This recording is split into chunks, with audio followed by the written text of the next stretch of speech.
योगी जी ये देखो, मुझे बड़ी वाली मछली मिली है, वो भी बहुत सारी। शाबाश राहुल, तुम बहुत अच्छा काम कर रहे हो। अरे अखिलेश, तुम खाली क्यों खड़े हो?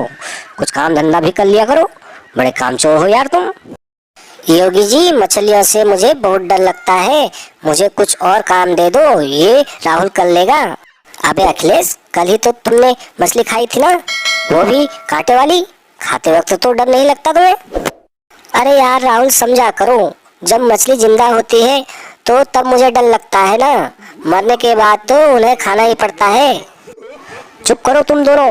और अखिलेश, तुम जाओ दूसरे तालाब में, अब तुम पकड़ोगे केकड़े, और शाम तक मुझे 100 केकड़े चाहिए, वो भी जिंदा। अबे अब और कर काम चोरी, अब जा कांटेदार केकड़े पकड़। और हाँ, जरा ध्यान से उंगली बचा के रखना, कहीं केकड़ा उंगली ना काट दे। देख लूंगा राहुल तुझे मैं, बड़ी जल्दी पार्टी बदल ली तुमने। आएगा वक्त मेरा भी, जब मैं बनूंगा मछलियों का ठेकेदार, और फिर आना मेरे पास काम मांगने। तुम्हें भी मैं केकड़ों के तालाब में डालूंगा, समझे?